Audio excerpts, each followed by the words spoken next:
The year was 2147. For decades, Earth had maintained an uneasy truce with the Krylons, an aggressive alien race from a distant star system. Tensions were always high, but outright war had been avoided.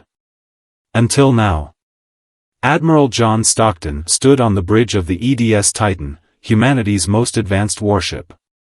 His steely gaze was fixed on the view screen showing a vast armada of Krylon vessels approaching Earth. Months of failed diplomacy had led to this moment. The Krylons, it seemed, were determined to invade and conquer humanity's homeworld. "Admiral, we're being hailed by the Krylon flagship," Lieutenant Anna Novak reported from her communications station. On screen, Stockton ordered gruffly. The face of Krylon's Supreme Commander Zorlax appeared, his reptilian features twisted into a sneer. "Your pathetic defenses are no match for the might of the Krylon Empire." Zorlax gloated. "Surrender now and your deaths will be quick." Stockton's jaw clenched. "I will never surrender Earth. This is your final warning, Zorlax. Withdraw your forces immediately or face the consequences." The Krylon commander let out a hissing laugh. "You fool. You are vastly outnumbered. We will crush you like insects." The transmission abruptly ended. Stockton turned to his second-in-command, Captain Michael Thompson. "It appears diplomacy has failed.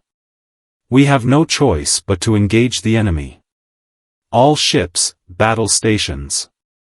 Alarms blared as the crew of the Titan and the other Earth defense ships rushed to their posts. Pilots sprinted to their fighters, preparing to launch.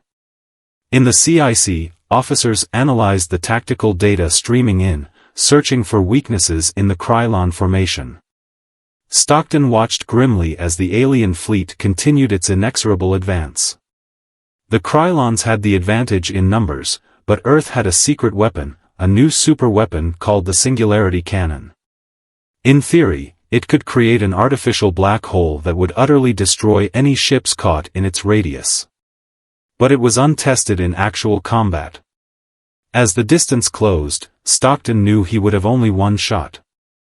The cannon required an immense amount of power and could only fire once before needing to recharge. Everything depended on timing it perfectly. The Krylon ships opened fire, unleashing a barrage of plasma blasts and missiles. The Earth fleet returned fire, their advanced shields absorbing the brunt of the damage. Fighters from both sides dueled in the space between the capital ships, filling the void with streaks of weapons fire. On the Titan's bridge, the crew worked with focused intensity. Weapons officers targeted the enemy ships, engineers diverted power to vital systems, damage control teams rushed to seal any hull breaches. The ship shuddered as it took hits, but held together. Stockton watched the tactical display, waiting for the perfect moment. The Krylon fleet was clustered tightly together, arrogantly certain of their impending victory. Their hubris would be their downfall. "Singularity cannon ready," Weapons Officer Lieutenant Jack Garrett reported. "Target locked. Fire." Stockton commanded. A blinding beam of white light erupted from the bow of the Titan, streaking towards the heart of the Krylon formation. For a moment, nothing seemed to happen. Then space itself appeared to warp and twist, like a sheet of fabric sucked down a drain. The Krylon ships at the center were crushed instantly as a miniature black hole formed in their midst, an inexorable gravitational force from which not even light could escape. In seconds, dozens of alien ships were dragged into the swirling vortex, colliding and crumpling like tin cans. The ones on the edges were caught by the gravitational shear, torn apart by tidal forces. It was a cataclysm on an unimaginable scale. As suddenly as it had appeared, the black hole evaporated, its energy spent. A deathly silence filled the bridge as everyone stared in shock at the utter devastation. The once proud Krylon armada had been reduced to shattered wreckage. A ragged cheer went up from the crew, a release of pent-up tension and fear. Against all odds, they had won. Earth was safe, for now. But Stockton knew this was only the beginning. In the aftermath of the battle, an eerie calm descended over the Earth fleet. The wreckage of hundreds of Krylon ships drifted silently, a grim testament to the power of the Singularity Cannon. On the bridge of the Titan, Admiral Stockton surveyed the destruction with a mixture of relief and apprehension. They had won a great victory, but at what cost? The comm system crackled to life. "Admiral, we're receiving a transmission from Earth Central Command," Lieutenant Novak reported. Stockton nodded. "Patch it through." The face of General Maria Hernandez, the Supreme Commander of Earth's military, appeared on the view screen. Her expression was grave. "Admiral Stockton, congratulations on your victory. The people of Earth owe you and your brave crew a great debt," she said. "But I'm afraid the situation is more complex than we realized." Stockton frowned. "What do you mean, General?" Hernandez hesitated, as if choosing her words carefully. "Our intelligence has uncovered disturbing information. It appears the Krylons were not acting alone. They have formed an alliance with the Zorgans, another hostile alien race." A murmur of unease rippled through the bridge. The Zorgans were known for their advanced technology and ruthless tactics. An alliance between them and the Krylons was a terrifying prospect. "There's more," Hernandez continued. "We have reason to believe they are planning a joint invasion of Earth. The fleet you just destroyed was only the vanguard." Stockton felt a chill run down his spine. "How long do we have?" "Days, at most," Hernandez replied grimly. "I'm ordering a full mobilization of all Earth defense forces." "But Admiral, I need the Titan and its Singularity Cannon at the forefront of our defenses." Stockton straightened, his resolve hardening. "Understood, General. We won't let you down." As the transmission ended, Stockton turned to his crew. "You heard the General. We're facing an even greater threat. But I know each and every one of you will rise to the challenge. Earth is counting on us." Over the next hours, the Earth fleet regrouped and prepared for the coming onslaught. Repair crews worked frantically to patch up damaged ships, while pilots caught what little rest they could. The tension on the Titan was palpable as everyone knew the fate of billions hung in the balance. In the CIC, Lieutenant Garrett pored over the data from the previous battle, trying to fine-tune the targeting systems for the Singularity Cannon. Every improvement, no matter how small, could make the difference between victory and defeat. As the hours ticked by, long-range sensors began to pick up the telltale signs of an approaching enemy fleet.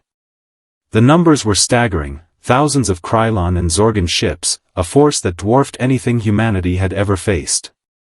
Stockton stared at the tactical display, his mind racing. Traditional tactics would be useless against such overwhelming odds. He needed to find a way to even the playing field, to give Earth a fighting chance. An idea began to form, a desperate gambit that just might work. It would require split-second timing and nerves of steel, but if it succeeded, it could turn the tide of the entire war. Stockton called his senior officers to the briefing room. "I have a plan," he said, his voice low and intense. "It's risky, but it's our best shot. Here's what we're going to do." As he outlined his audacious scheme, Stockton saw the determined looks on the faces of his crew. They were ready to fight to the last, to lay down their lives for Earth. In that moment, he had never been more proud to be their commander. The fate of humanity would be decided in the next battle. And the crew of the Titan would be at the forefront, ready to face whatever challenges lay ahead. The future was uncertain, but one thing was clear, they would never stop fighting for Earth. As the combined Krylon and Zorgan fleet approached Earth, Admiral Stockton set his daring plan into motion. The Titan, along with a hand-picked squadron of Earth's most advanced ships, broke away from the main defensive line and set a course directly for the heart of the enemy formation. It was a risky move, but Stockton knew that sometimes the best defense was a good offense. On the bridge of the Titan, the crew worked with quiet efficiency, each member focused on their individual tasks. Lieutenant Novak monitored the comm channels, listening for any signs of the enemy's intentions. Captain Thompson kept a watchful eye on the ship's systems, ready to divert power to shields or weapons as needed. And in the CIC, Lieutenant Garrett fine-tuned the targeting parameters for the Singularity cannon, knowing that every shot had to count. As they drew closer to the enemy fleet, the tension on the bridge grew palpable. The Krylon and Zorgon ships loomed ahead, a seemingly impenetrable wall of metal and weaponry. But Stockton remained calm, his eyes fixed on the tactical display. At his signal, the Earth ships split into two groups, each one angling towards a different flank of the enemy formation. The Krylons and Zorgons, sensing a trap, moved to intercept, their weapons charging up to full power. Suddenly, the Titan and its companions reversed course, diving straight towards the center of the enemy fleet. The aliens, caught off guard by the sudden maneuver, scrambled to reorient their ships. But it was too late. "Fire the Singularity cannon," Stockton commanded. Once again, a blinding beam of light erupted from the Titan, punching a hole through the enemy formation. But this time, instead of aiming for the center of the fleet, Stockton had targeted a cluster of Zorgon command ships. The alien vessels vanished into the swirling vortex of the artificial black hole, their shields and hulls offering no protection against the overwhelming gravitational forces. The loss of their command structure threw the Zorgons into disarray. Some ships continued to fight, but others simply drifted, their crews unsure of what to do without orders from their leaders. The Krylons, seeing their allies falter, pressed the attack, trying to take advantage of the confusion. But Stockton had anticipated this. The second group of Earth ships, which had held back during the initial assault, now surged forward, catching the Krylons in a pincer movement. Caught between the two Earth formations, the alien ships found themselves outflanked and outgunned. The battle raged on, the void of space lit up by the flashes of weapons fire and the explosions of dying ships. The crew of the Titan fought with grim determination, knowing that every enemy ship destroyed brought Earth one step closer to safety. In the end, it was the Singularity cannon that proved decisive. With the Zorgon command ships gone and the Krylon fleet in disarray, Stockton was able to pick off the remaining enemy vessels one by one. Each black hole that formed ripped a hole in the alien formation until finally, the last Krylon ship was destroyed. A cheer went up from the Titan's crew as the final enemy blip vanished from the tactical display. Against all odds, they had emerged victorious. Earth was safe, at least for now. But even as they celebrated, Stockton knew that the war was far from over. The Krylons and Zorgons would not forget this defeat, and they would undoubtedly be back with an even greater force. Earth needed to be ready. As the Titan and its companion ships turned for home, Stockton looked out at the stars, wondering what new challenges the future would bring. Whatever happened, he knew that he and his crew would be ready to face it head-on. They were the guardians of Earth, and they would never stop fighting for humanity's future. But little did they know that the greatest threat was yet to come, and it would come from a direction none of them ever expected. In the weeks following the Great Battle, Earth enjoyed a brief respite from the constant threat of alien invasion. The heroic actions of Admiral Stockton and the crew of the Titan had bought humanity some precious time. But even as the people of Earth celebrated their victory, a new menace was stirring in the shadows. Far from the watchful eyes of Earth's defenses, a single Zorgon ship limped through the void of space. It was a survivor of the recent battle, heavily damaged but still operational. On board, a Zorgon scientist named Zorax worked feverishly on a secret project, a weapon that could tip the scales of the war in the aliens' favor. Zorax had always been an outsider among his people, a brilliant but eccentric researcher who was more interested in pushing the boundaries of science than in military conquest. But the recent defeats had changed him. He now saw the conquest of Earth as his life's mission, and he was willing to go to any lengths to achieve it. In his laboratory, surrounded by strange machinery and bubbling vats of chemicals, Zorax put the final touches on his creation. It was a biological weapon, a virus that could infect and control the minds of its victims. With this weapon, the Zorgans could turn humanity against itself, transforming Earth's greatest defenders into unwitting puppets of the alien invasion. As Zorax prepared to unleash his creation, he couldn't help but feel a twinge of regret. He knew that what he was doing was monstrous, that it went against every ethical principle of science. But in his mind, the ends justified the means.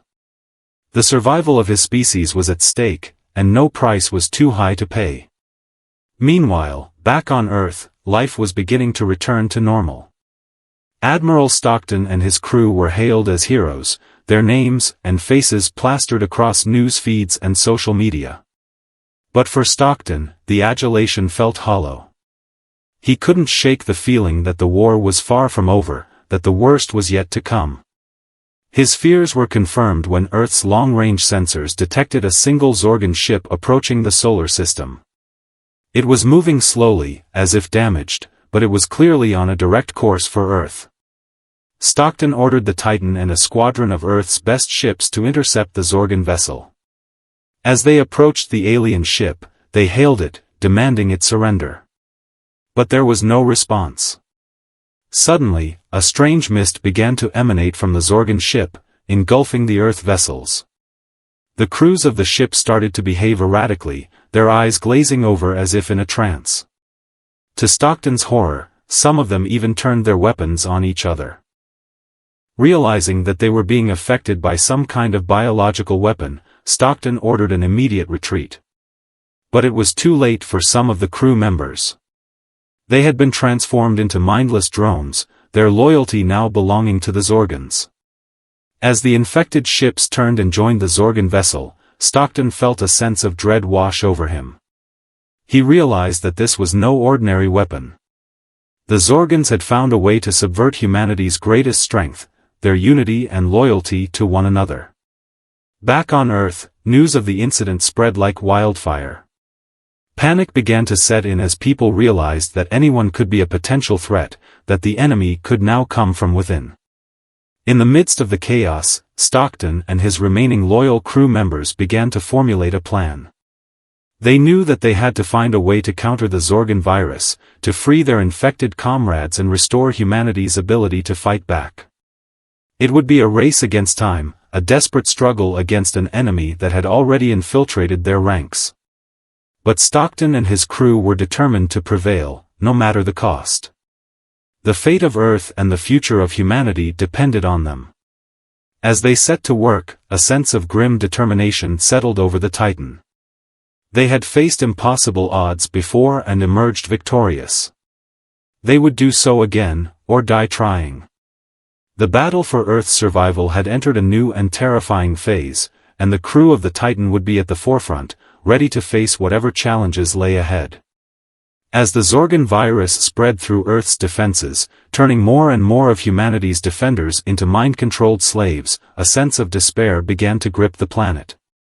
In the face of this insidious threat, even the bravest hearts wavered.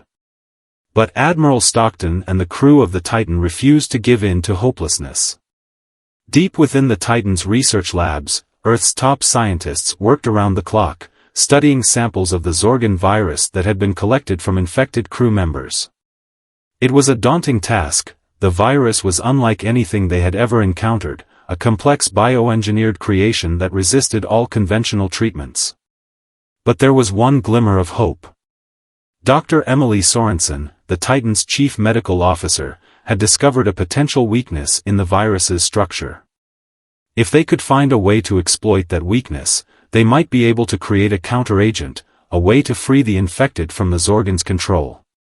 As the scientists raced to develop a cure, Stockton and his tactical team were faced with an equally daunting challenge. The infected ships, now under Zorgan command, had begun to attack Earth's colonies and outposts.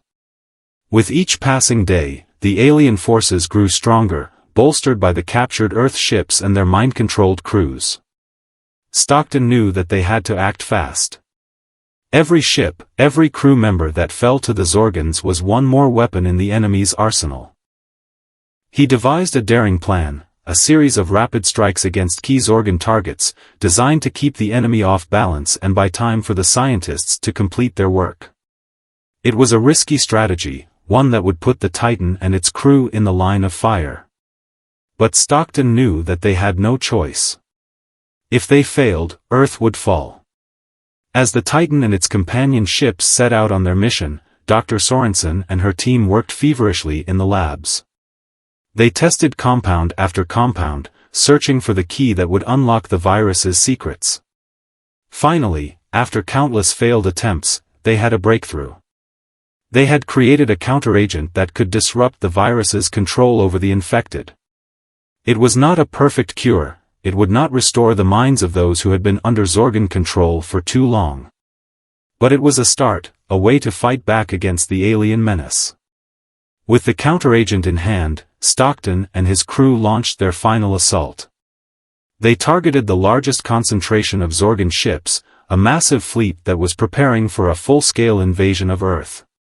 As the Titan and its allies engaged the enemy, Dr. Sorensen and her team beamed the counteragent across the battlefield, using the Titan's advanced communications array. The effect was immediate and dramatic. Infected Earth ships began to break free from Zorgan control, their crews awakening as if from a long nightmare. The battle raged on, the newly freed Earth ships joining the fray against their former masters. It was a fight unlike any that had come before, human against human, friend against friend, with the fate of the planet hanging in the balance. In the end, it was the courage and determination of Earth's defenders that carried the day. The Zorgan fleet was shattered, their bid for conquest thwarted. The infected were freed, though the scars of their ordeal would linger long after the battle was over. As the smoke cleared and the wounds began to heal, Admiral Stockton and the crew of the Titan emerged as the heroes of a grateful Earth. But even in the midst of the celebrations, Stockton knew that their work was not done. The Zorgans and the Krylons were still out there, battered but not broken.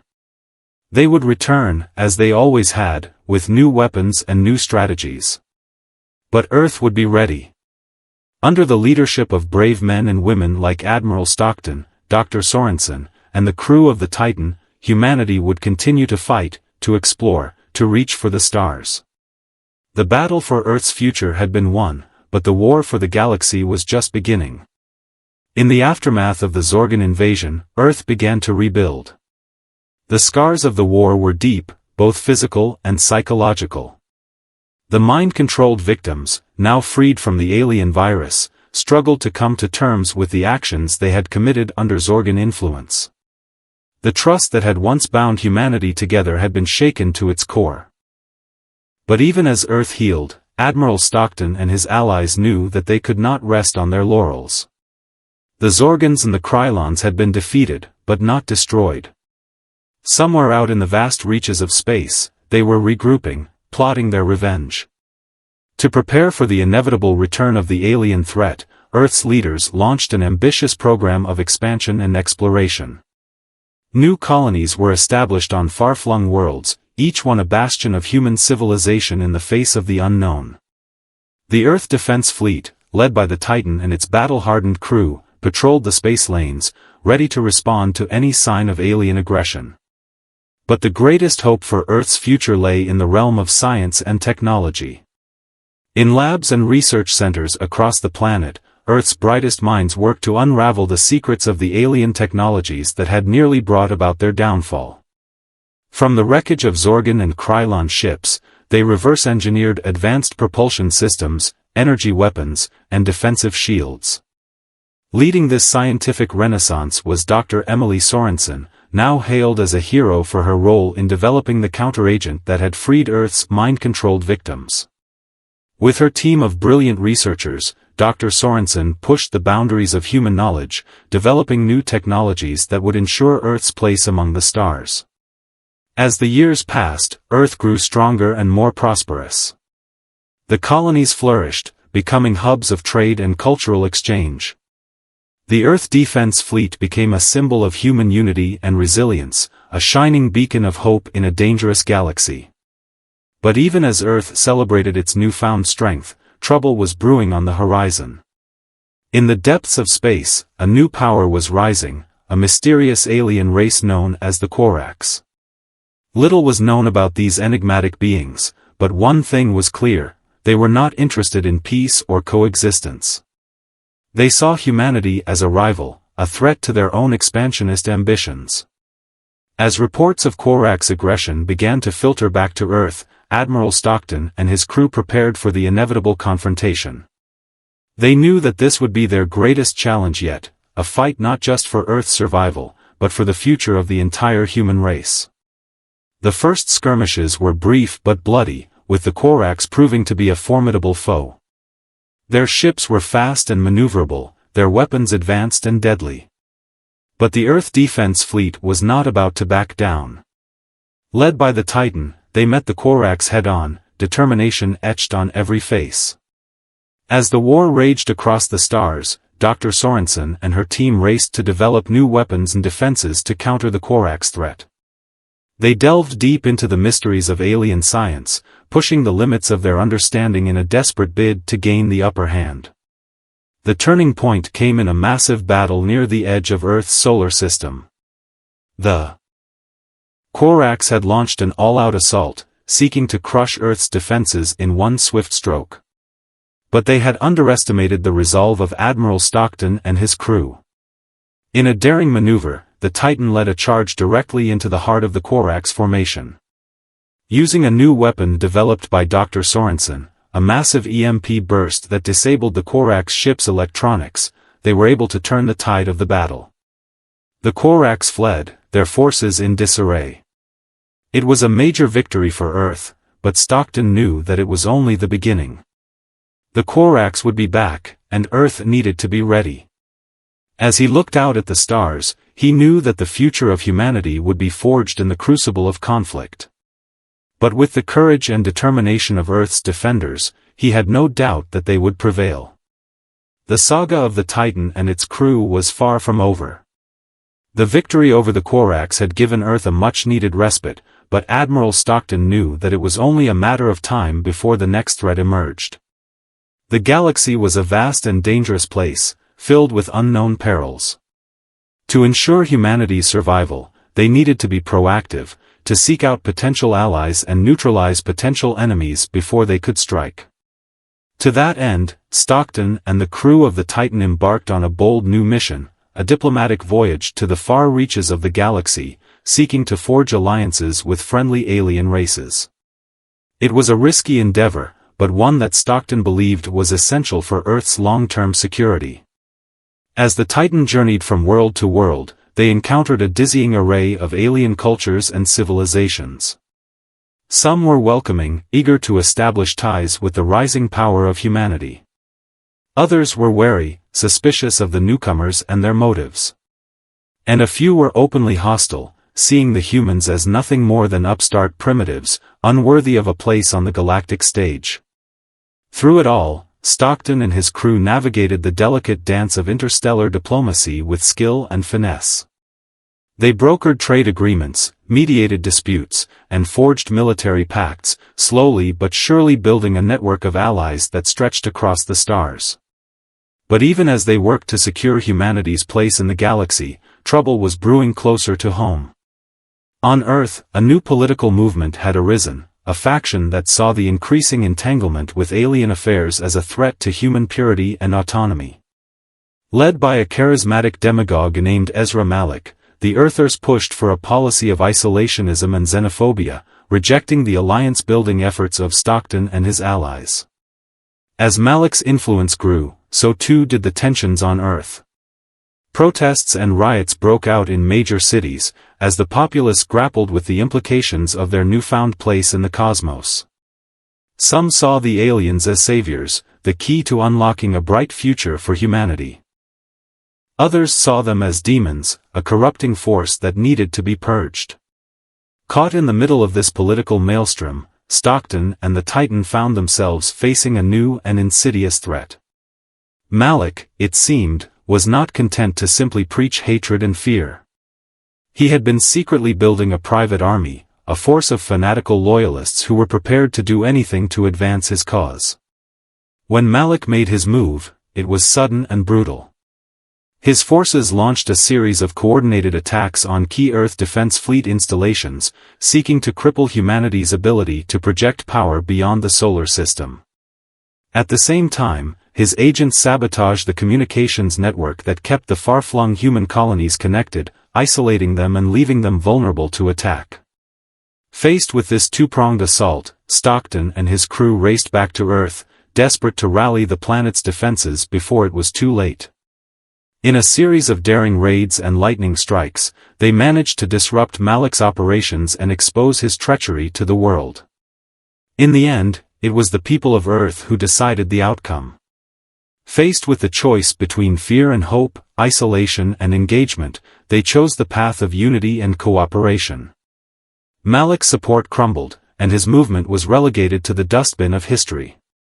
As the dust settled and Earth began to heal once more, Admiral Stockton and the crew of the Titan knew that their work was far from over. The galaxy was still a dangerous place, filled with both wonders and terrors beyond imagining. But they also knew that, as long as humanity stood together, there was no challenge they could not overcome. With a renewed sense of purpose and determination, they set out once more into the stars, ready to face whatever the future might bring. The saga of the Titan and its crew had reached its end, but the story of humanity's journey to the stars was only just beginning.